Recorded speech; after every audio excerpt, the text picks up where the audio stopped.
हाँ जी, नमस्कार आप सभी का स्वागत है अपने इस चैनल एडुरोही पर। मैं आपका अपना विजय भारत स्वागत करता हूं आप सभी का।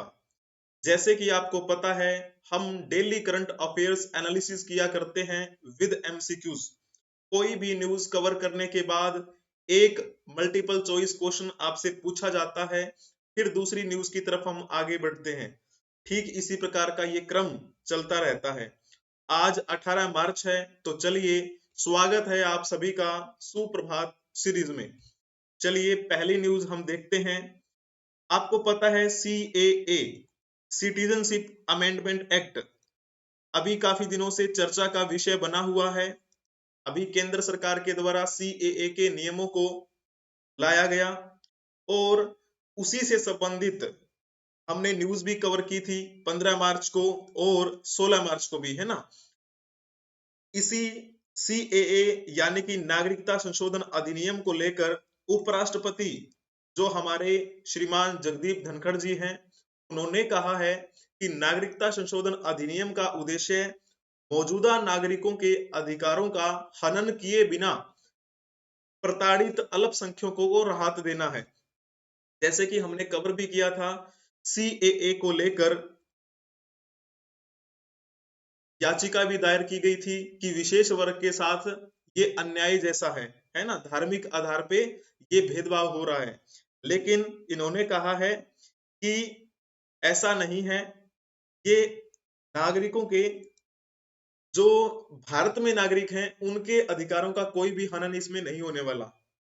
उन्होंने ये भी कहा कि यह दुर्भाग्यपूर्ण है कि कुछ लोग पड़ोसी देशों में सताए गए अल्पसंख्यकों पर मानवाधिकार के नजरिए से सीएए के सुखद प्रभाव को ऐतिहासिक रूप से नहीं समझ पाए हैं।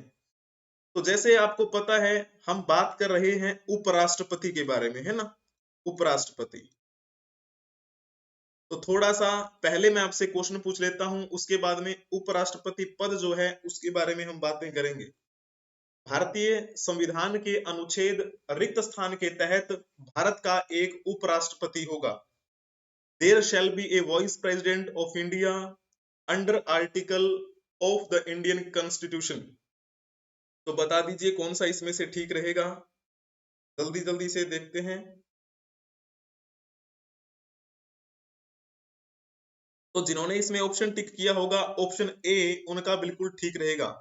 अनुच्छेद 63 के तहत भारत का एक उपराष्ट्रपति होगा। और जब हम संविधान की बात करते हैं, भारतीय के संविधान 63 से लेकर 73 तक के जो प्रावधान हैं वो उपराष्ट्रपति से संबंधित हैं, ठीक है। और 63 के तहत तो कहा गया है कि एक उपराष्ट्रपति होगा ही होगा। जब हम आर्टिकल 64 यानी कि अनुच्छेद 64 की बात करते हैं, तो इसमें कहा गया है कि जो उपराष्ट्रपति हैं वही राज्यसभा के सभापति होंगे, राज्यसभा के सभापति, ठीक है। तो ये किसके तहत कही गई है? 64 के तहत। जब हम 65 की बात करते हैं तो इसमें कहा गया है कि अगर राष्ट्रपति अनुपस्थिति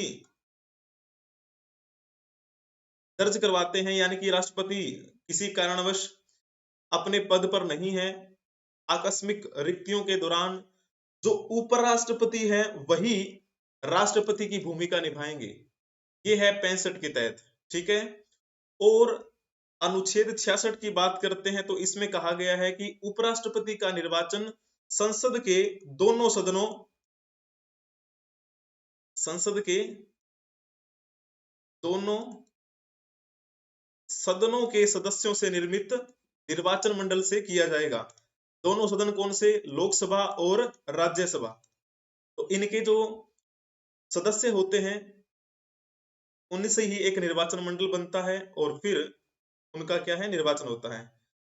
और थोड़ा सा अगर और एक्सप्लेन किया जाए, कलर चेंज कर लेते हैं, 67 की बात करते हैं तो उपराष्ट्रपति की जो नियुक्ति की तिथि है वो 5 वर्ष की होती है, ठीक है। 5 वर्ष के लिए पद वो धारण करेंगे। और अनुच्छेद 68 में क्या कहा गया है कि उपराष्ट्रपति के पद का कार्यकाल पूर्ण होने के कारण जो भी रिक्ति हो जाती है, यानी कि पद तो खाली हो गया, उनका कार्यकाल अगर पूरा हो गया तो जो पद है वो पहले ही फुलफिल कर लिया जाएगा कि हाँ नेक्स्ट उपराष्ट्रपति कौन रहेंगे। ठीक है, और बीच में अगर ऐसा होता है कि उपराष्ट्रपति जो है उनकी मृत्यु हो जाती है या वो त्याग पत्र दे देते हैं, ठीक है, या फिर उनको पद से हटा दिया जाता है, तो उनकी जगह पर जो निर्वाचन है वो जल्दी से ही कर लिया जाता है। ये 68 के तहत कहा गया है। ठीक है, इस प्रकार से कुछ इंपॉर्टेंट जो है वो पॉइंट मैंने आपको बताए। चलो जी, नेक्स्ट क्वेश्चन आपकी स्क्रीन पर, नहीं क्वेश्चन तो नहीं, थोड़ा सा इनके बारे में देखिए। ये है हमारे कौन, हमारे उपराष्ट्रपति श्रीमान जगदीप धनखड़।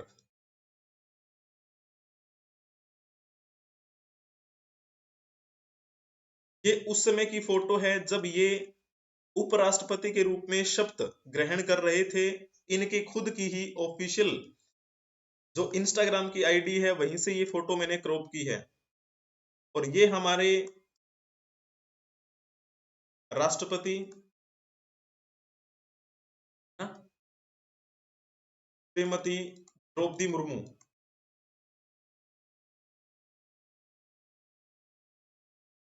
श्रीमती द्रौपदी मुर्मू, ठीक है। तो राष्ट्रपति जो होते हैं वो उपराष्ट्रपति को शपथ ग्रहण करवाते हैं।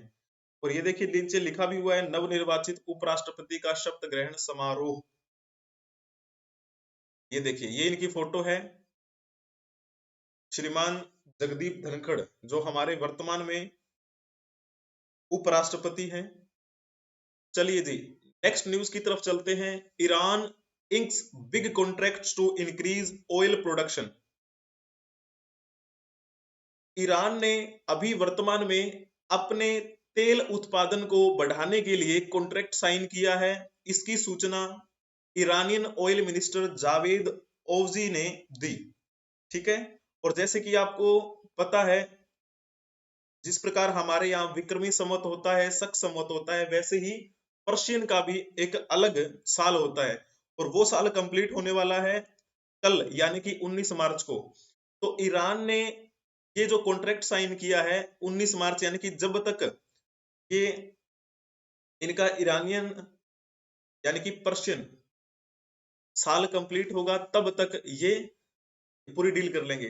हालांकि इन पर वेस्टर्न ने सैंक्शन लगा रखा है, प्रतिबंध लगा रखा है। इन प्रतिबंधों के बावजूद ईरान ने बिलियन डॉलर में अपने ही घरेलू डोमेस्टिक कंपनियों के साथ में ये समझौता किया है ताकि वो अपने ऑयल प्रोडक्शन को बढ़ा सकें।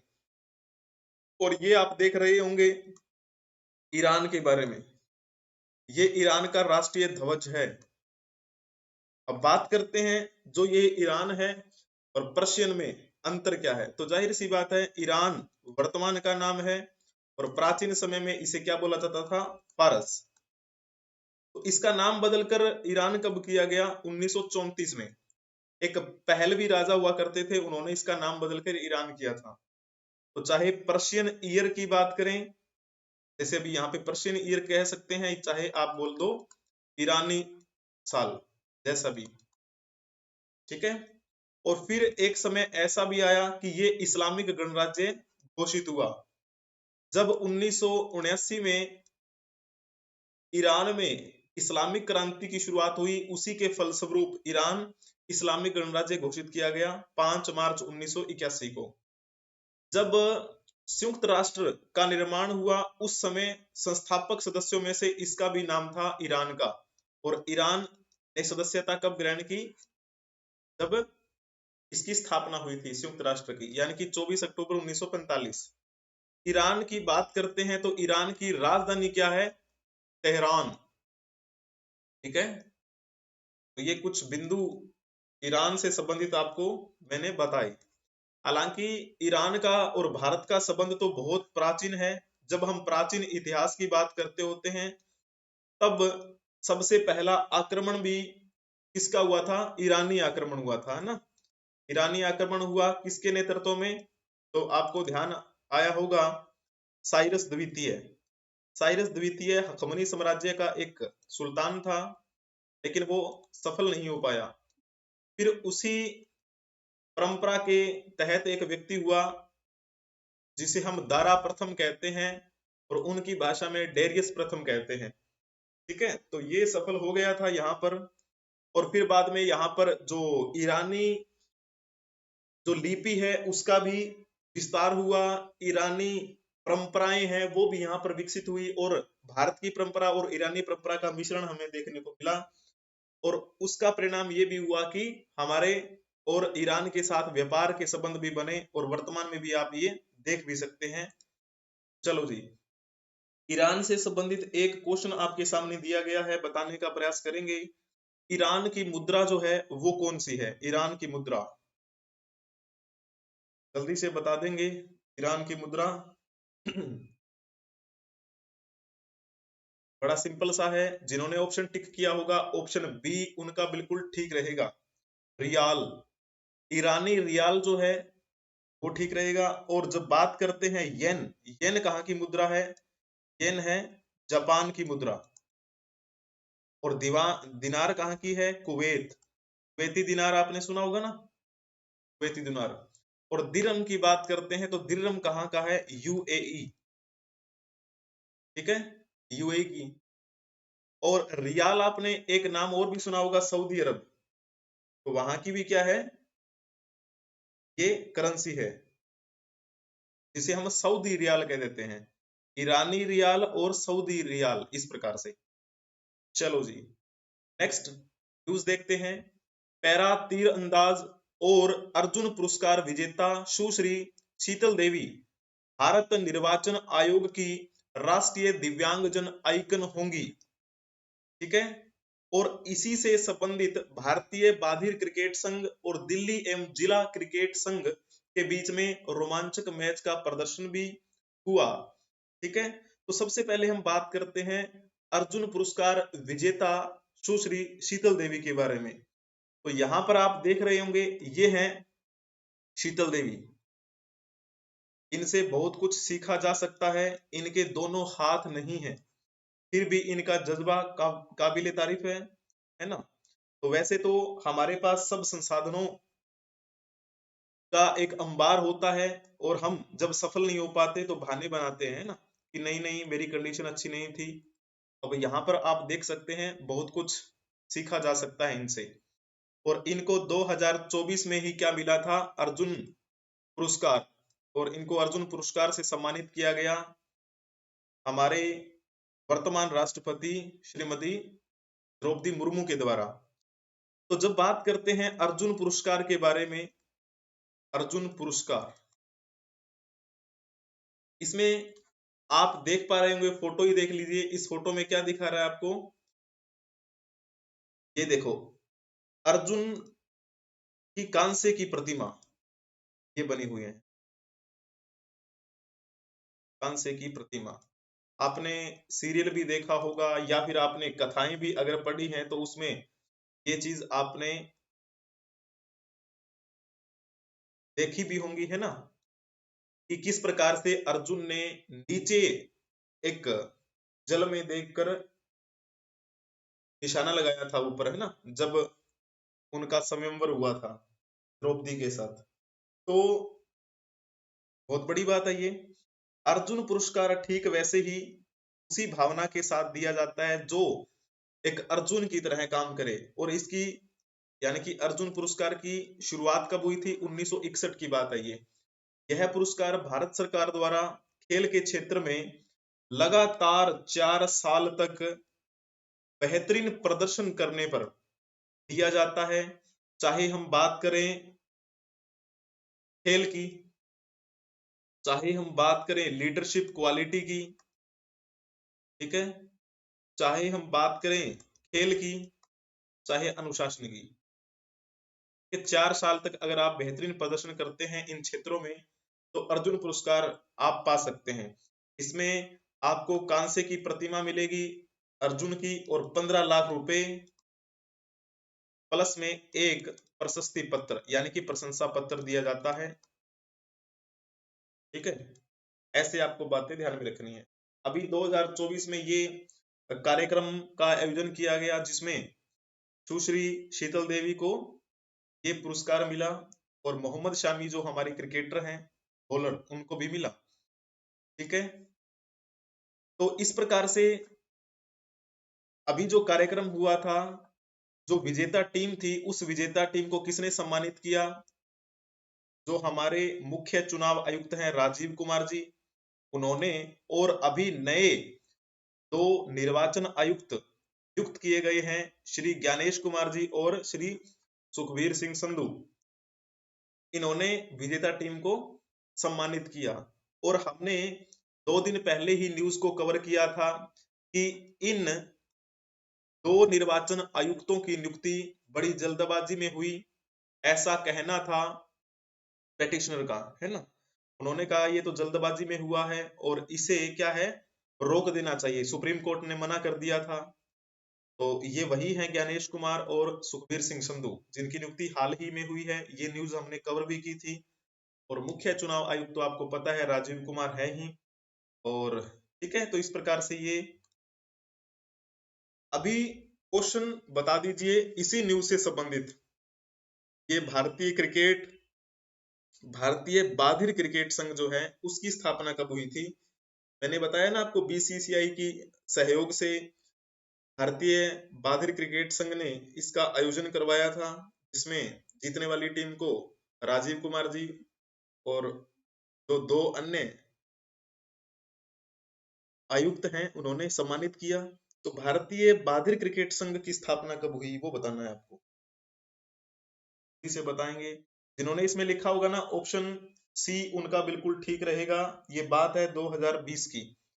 IDCA यानी कि इंडियन डेफ क्रिकेट एसोसिएशन, ये IDCA विकलांग लोगों के लिए एक क्रिकेट संगठन है।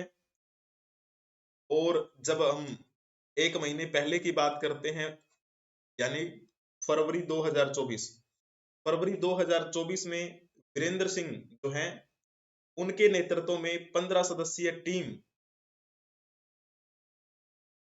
जो है वो भाग लेने वाली थी। तो इस प्रकार से आपको बातें ध्यान में रखनी। तो ये जो आईसीसी की बात करते हैं ना, इंटरनेशनल स्तर पर जो क्रिकेट को देखता है, ठीक वैसे ही जो विकलांग लोग हैं उनके लिए भी अंतरराष्ट्रीय स्तर पर एक परिषद बनाई गई है जिसे हम क्या बोलते हैं DICC। ठीक है, डेफ इंटरनेशनल क्रिकेट काउंसिल, और ये सिंपल क्रिकेट काउंसिल है। थोड़ा सा इसमें अंतर है, आपको ध्यान रखना है। 2020 में इसकी शुरुआत हुई थी भारत में। नेक्स्ट न्यूज की तरफ चलते हैं। Pilot project to record carbon emission in government owned seed farms in Kerala. Kerala में जो भारतीय सरकार के सानिध्य में सीड फार्म्स हैं उनमें कार्बन एमिशन को रिकॉर्ड करने के लिए पायलट परियोजना लाई गई है। और ये परियोजना जो है यानी ये प्रोजेक्ट जो है 1 साल के लिए चलेगा। जब बात करते हैं कि हम किस क्षेत्र में जा रहे हैं, नेट जीरो कार्बन एमिशन होना चाहिए, यानी कि कार्बन एमिशन जो हो ही ना, यानी कि जीरो स्टेटस लाने के लिए ये पायलट परियोजना लाई गई है, अभी लॉन्च की गई है ताकि पता लगे और हम सुधार कर सकें। जो सीड फॉर्म है केरल में कहाँ कहाँ है, कासरगोड, कन्नौर, काजिकोड, मल्लापुरम, एर्नाकुलम, कोल्लम, है ना।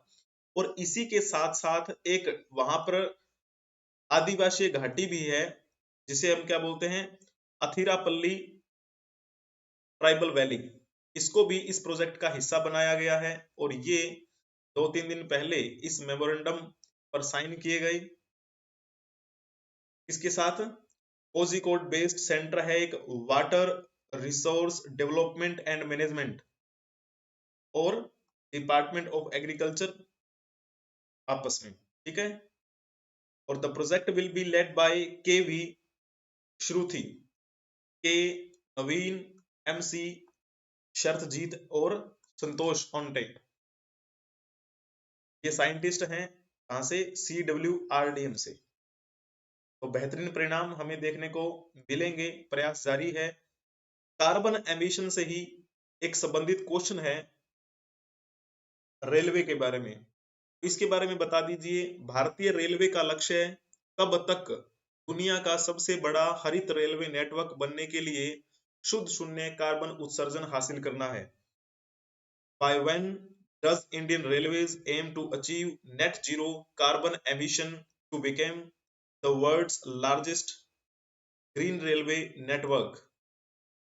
Zero emission. तो जिन्होंने इसमें ऑप्शन टिक किया होगा बी ऑप्शन, उनका बिल्कुल ठीक रहेगा। 2030 तक का लक्ष्य रखा है कि हम शून्य कार्बन उत्सर्जन का जो एम है उसे हासिल कर सकें। ठीक है, चलिए जी नेक्स्ट चलते हैं। Kochi water metro ferry begin service to 4 new terminals. Kochi water metro ferry ने 4 नए टर्मिनल जो हैं उनको लॉन्च किया है, मंजूरी दी है। और ये जो सर्विस है कहां कहां से चलेंगी, हाईकोर्ट, बोगेटी, साउथ चित्तौड़ से लेकर एल्लोर चेरनालूर कॉरिडोर के तहत। ठीक है, कोच्चि के बारे में अगर पूछा जाए आपसे, कोच्चि भारत के रिक्त स्थान तट पर स्थित है, इसके बारे में बताने का प्रयास करेंगे, जल्दी से बता दीजिए। कोच्चि,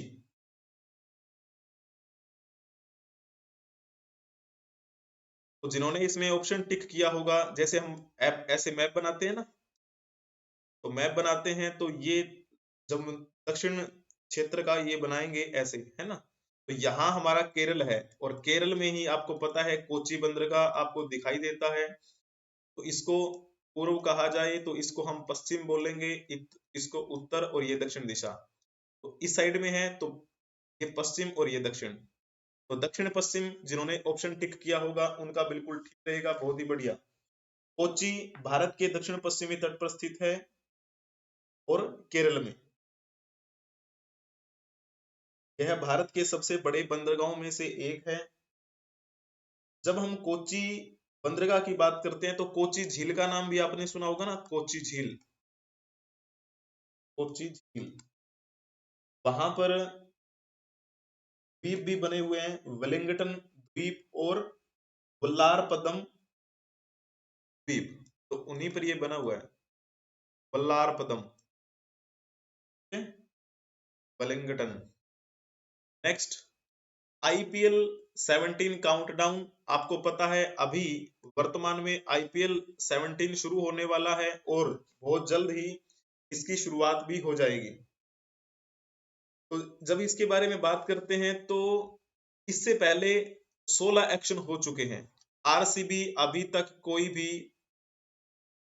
एक भी एक्शन को जीत नहीं पाई है और इसके लिए उन्हें सुधार करना भी चाहिए और करना है। हालांकि ये हमारे लिए इम्पोर्टेंट नहीं है कि कौन जीता कौन हारा, है ना। हालांकि ये तो कहते हैं ना कि हार जीत तो चलती रहती है, लेकिन हमारे लिए क्या है कि आईपीएल हमारे लिए किस प्रकार से इम्पोर्टेंट है, इसका अर्थशास्त्र से क्या संबंध है, थोड़ा सा उस पॉइंट से अगर हम समझेंगे तो समझ में आ जाएगा हमें। वैसे भी आपको पता है भारत में क्रिकेट के इतने फैन हैं, इतने फैन हैं हद से ज्यादा। अगर हम पूरे विश्व की बात करें, अगर पूरे विश्व में 1 अरब क्रिकेट के प्रशंसक हैं तो उसके 90% हम भारत को मान के चलिए। भारत के मतलब सड़कों पर जहां भी आप देखेंगे तो स्ट्रीट क्रिकेट खेलते हुए आपको मिल ही जाएगा। अब इसी भावुकता को देखते हुए, यानी कि जनता की जो भावुकता है क्रिकेट के प्रति, उसको ही देखते हुए बीसीसीआई ने क्या किया था, यानी कि भारतीय क्रिकेट कंट्रोल बोर्ड ने आईपीएल शुरू करने का फैसला किया था, ताकि आईपीएल जो है वो अगर शुरू करेंगे तो इससे पैसा भी अच्छा कमाया जा सकता है। एक सेकेंड, कलर चेंज कर लेते हैं, थोड़ा सा इस पर बात कर लेते हैं आईपीएल। पहले आप ये क्वेश्चन बता दो, फिर मैं आपसे आगे कहानी बताता हूं। इस क्वेश्चन का जवाब दीजिए जरा। आईपीएल का पहला संस्करण किस वर्ष आयोजित हुआ था? जल्दी जल्दी से बताएंगे। जिन्होंने इसमें ऑप्शन टिक किया होगा 2008, उनका बिल्कुल ठीक रहेगा। 2008 में आईपीएल की शुरुआत हुई और आईपीएल के फायदे क्या है, मान के चलो इस आईपीएल में बहुत सारे देशों की टीमें आती हैं, कहीं कहीं से, है ना। टीम तो नहीं कहेंगे, टीम तो भारत में ही बनती हैं, लेकिन जो टीम के क्रिकेटर हैं या बॉलर हैं वो अलग अलग देशों से लाए जाते हैं, मतलब को की बोली लगती है। लेकिन वो पैसा कहाँ से आता है? बीसीसीआई पहले कोई भी टैक्स नहीं दिया करती थी, लेकिन जब उन्होंने आईपीएल को शुरू कर दिया, आईपीएल की इतनी डिमांड देखी, फिर इन्होंने क्या है, टैक्स देना शुरू किया। बीसीसीआई ने 2007-8 से लगभग अब तक की बात करें तो 3500 करोड़ से ज्यादा टैक्स के रूप में भुगतान किया उन्होंने। क्योंकि फिर क्या किया गया, आईपीएल शुरू करने के बाद इसको एक बिजनेस गतिविधि घोषित कर दिया गया था आयकर विभाग के द्वारा, इसीलिए फिर वो टैक्स देने लगे, तो जरूरी भी है। और अगर थोड़ा बारीकी रूप से देखें तो इनको किस प्रकार से राजस्व मिलता है वो भी बड़ा है ना। तो कैसे मिलता है? सबसे पहले टिकट। बीसीसीआई के पास पैसा कैसे आएगा? तभी तो ये टैक्स देंगे ना। बीसीसीआई टिकट रखती है स्टेडियम में, इतनी टिकट मिलेगी आपको, और स्टेडियम में भी क्या है, अलग अलग टिकट होती हैं, कुछ महंगी कुछ सस्ती। और विज्ञापन, आपने देखा होगा बाउंड्री पे कहीं किसी संस्थान का मतलब वो लगा होता है, एडवर्टाइजमेंट लगा होता है, या किसी कंपनी के बारे में वो कर रहे होते हैं, तो ये भी एक हिस्सा है कि हम आपकी एडवर्टाइजमेंट कर देंगे, आप हमें इतने रुपए दे देना। और और भी बहुत सारे ऐसे माध्यम हैं, जैसे प्रसारण किया जाता है। मान के चलो कि अभी जो आईपीएल का मैच होगा वो इन्होंने कॉन्ट्रैक्ट दे दिया किसी जियो को दे दिया है ना, तो जियो वाले इनको पैसा देंगे बीसीसीआई को कि आप हमारी एप्लीकेशन पे अपना ये जो मैच है वो प्रसारित कीजिए। या फिर आपने नाम सुना होगा हॉटस्टार का, तो हॉटस्टार पे प्रसारित होता है मैच, तो हॉटस्टार वाले इनको पैसे देते हैं। इस प्रकार से बीसीसीआई के पास पैसा हो जाता है और फिर ये टैक्स के रूप में हमें पहुंचाते हैं आयकर विभाग के पास। तो और भी इनके पास क्या है, अलग अलग छोटी और भी ज्यादा सूक्ष्म बारीकी से अगर देखा जाए तो एक स्टेडियम है, स्टेडियम में आयोजन करवाया जा रहा है, उस स्टेडियम के आसपास अगर कोई शॉप बनी हुई है उनको भी फायदा होता है, क्योंकि जब इतने ज्यादा लोग आते हैं तो उन शॉपकीपर से क्या है, वो खरीदारी करते हैं। स्टेडियम के अंदर जब हम एंटर करते हैं तब वहां गेट कीपर होते हैं, गेट कीपर जो है उनका भी क्या है, एक अच्छा कह सकते हैं उनकी भी कमाई होती है, या उनको एक अच्छी रोजगार के रूप में, ठीक है ना, समझ गए। तो इस प्रकार से आपको ये पॉइंट जो है वो समझने हैं, और रोजगार मिल जाए इससे अच्छी बात और क्या होगी। अब थोड़ा सा है, जैसे हम न्यूज को देख रहे थे कि आरसीबी अपने नाम में बदलाव करना चाहती है, लेकिन उनको थोड़ा सा क्या है, सुधार करना चाहिए। 16 बार हार चुके हैं, 17वीं बार का ये मौका रहेगा। जैसे हम इतिहास में बात करते हैं, यहाँ पे गजनवी ने आक्रमण किया था, कितने बार आक्रमण किया था? 17 बार। लेकिन वो उसके मंसूबे थे कि चाहे कुछ भी हो जाए लूटना तो है ही, मतलब वो तो चलो नेगेटिव सेंस में है, लेकिन प्रयास की बात करते हैं, प्रयास करते रहेंगे तो सफलता प्राप्त कर ही लेंगे। और जैसे आरसीबी, पुरुषों की बात की जाए, आरसीबी वो अभी एक भी नहीं जीत पाई है, लेकिन महिला जो आरसीबी की बात करते हैं, महिलाओं का अभी मैच हुआ था कल ही रात, और महिला विंग ने मैच जीत लिया 8 विकेट से, ठीक है। चलिए जी, थोड़ा सा यहाँ पर भी देख लीजिए एक क्वेश्चन महिला प्रीमियर लीग के बारे में, जिसे हम WPL के नाम से जानते हैं। इसके पहले संस्करण की बात करें तो वो कब आयोजित किया गया था? पुरुषों के लिए आईपीएल की शुरुआत 2008 में हुई, महिलाओं के लिए बता दीजिए कब हुई थी। तो जिन्होंने इसमें ऑप्शन टिक किया होगा ऑप्शन सी 2023, उनका बिल्कुल ठीक रहेगा। और अब की बार जो हुआ है ये दूसरा संस्करण है, और इस दूसरे संस्करण में किसने जीता है? और रॉयल चैलेंजर बेंगलुरु ने। इसमें थोड़ा सा आप नाम में आपको लगता भी होगा, है ना, एक विचार है, आप इस पे विचार विमर्श करना थोड़ा सा। एक सेकेंड, स्लाइड चेंज कर लेते हैं। जैसे हम बात करते हैं आईपीएल, आईपीएल की शुरुआत हुई 2008 में, INDIA, इंडियन प्रीमियर लीग। अब क्या है, आईपीएल ये है मैन, पुरुष खेलते हैं। जब अब महिलाओं की बात करते हैं तो जो नाम लिखा गया वो आईपीएल भी अगर लिखते और वहां लिख देते वुमेन, है ना, इसमें क्या है, वुमेन के लिए हो जाता है ये। तो ये जो नाम आप देख पा रहे हैं उसमें लिखा हुआ WPL। इस लीग में भी क्या है, इंडियन नाम नहीं है। ऐसा भी आपने महसूस किया होगा या आपने कभी सोशल मीडिया पे भी इस प्रकार के विचार सुने होंगे कि इसमें भी आईपीएल क्यों नहीं लिखा है।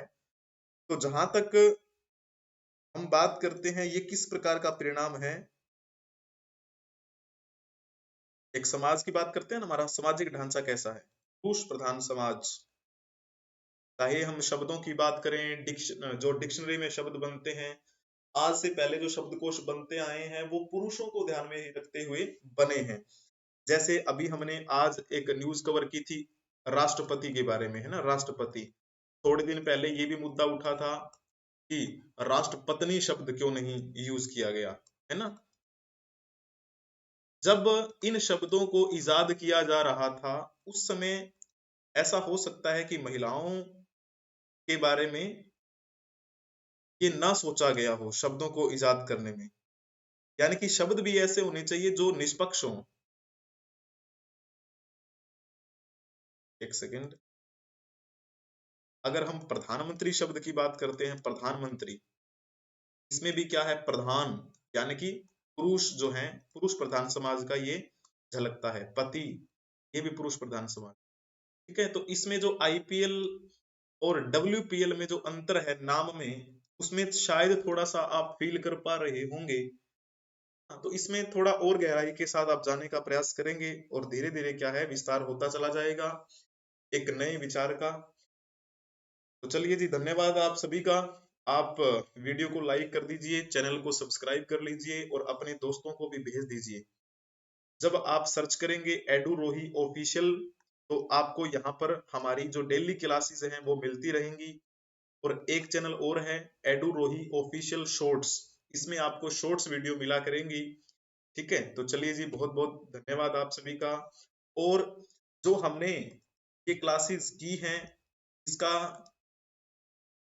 जो लिंक है वो आपको कहीं भी मिल सकता है, बस आपको सर्च करना है एडुरोही24, चाहे फेसबुक पे, चाहे ट्विटर एक्स पे, चाहे इंस्टाग्राम पे और चाहे टेलीग्राम पे। और टेलीग्राम पे आपको ये PDF भी मिल जाएगी, ठीक है, फ्री में, कोई दिक्कत नहीं है इसमें। और व्हाट्सएप चैनल पे भी आप जुड़ सकते हैं, ठीक है, व्हाट्सएप चैनल। आप सभी का बहुत बहुत धन्यवाद। हंसते रहें, मुस्कुराते रहें। हम मिलेंगे फिर नेक्स्ट क्लास में।